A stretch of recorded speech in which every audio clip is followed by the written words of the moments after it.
Good evening, I'm back. My break from GB News was rather shorter than it had originally been planned to be. I say break, I went to Normandy, it was lovely, but my phone was ringing off the hook every 5 minutes because what I had to say about my situation with the British banking industry has led to thousands of people coming forwards who have been treated appallingly. And tonight I'm asking you, are you happy with your bank? Get in touch with us, please, gbnews.com.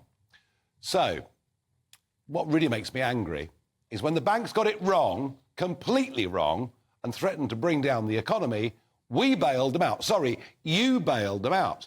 Our taxes went up as a direct result of it, and yet they're free to treat us with absolute contempt. I hadn't, when I went away, named the bank in question, but Coutts themselves briefed the BBC. They told them that apparently I didn't have enough money in my account. This turned out to be completely untrue, as scores of Coutts customers came forward to say they didn't have £1 million sitting around in their current account either. Quite what made Coutts think they could breach GDPR rules and my own privacy is completely beyond me. They even denied that I was a PEP, a politically exposed person, which again turns out not to be true. Now, at the root of all of this are money laundering rules, crazy compliance in British banks, and in my particular case, an EU directive on money laundering that applied to people in politics. And of course, this affects me and other prominent public political figures. But of more concern are the thousands of businesses, ranging from window cleaners to pawnbrokers, who've had their accounts closed down this year. And it seems to affect people who take cash.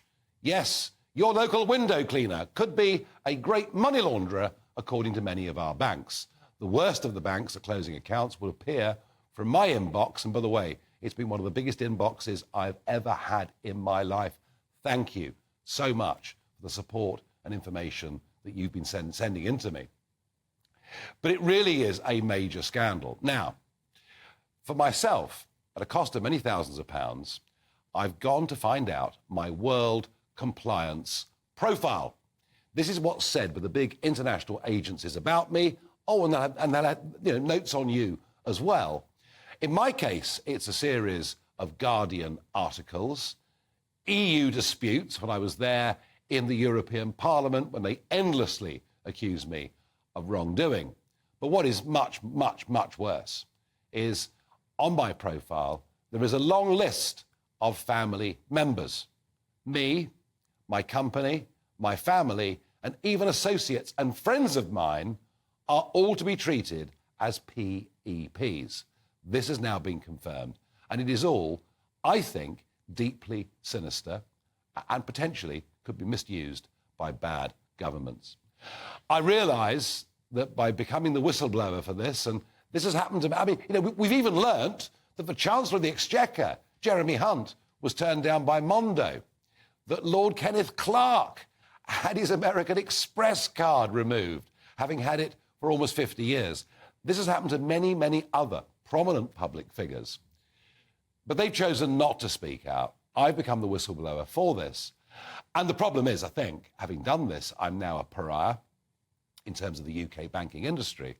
And right at the moment, I have absolutely zero chance of getting a UK bank account. That is the mess that I currently find myself in. So what needs to happen? We've had the Treasury Minister saying that potentially, when a vicar has his account closed because he questions why the front of his bank is covered in pride flags, that there could be a very deeply sinister effect on free speech, and they're right. We've even had Andrew Griffith, the City Minister, write to the FCA, the regulator, to ask the question, are banks doing their job properly? But it isn't just for government to talk, it's for government to act. It is 7 years since we voted to leave the European Union, and there needs to be a change, a rapid change to that EU directive that I and others have been caught by.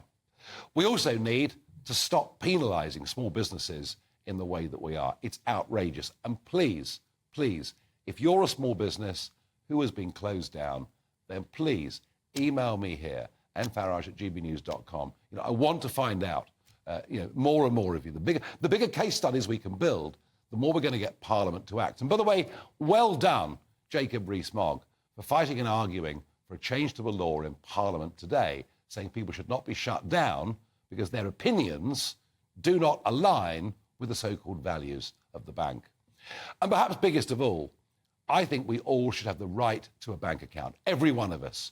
You have that in France, you have that in Germany. We used to have it in our country until Sir Vince Cable privatised the post office, and that right no longer applies. There is an all-out war on cash.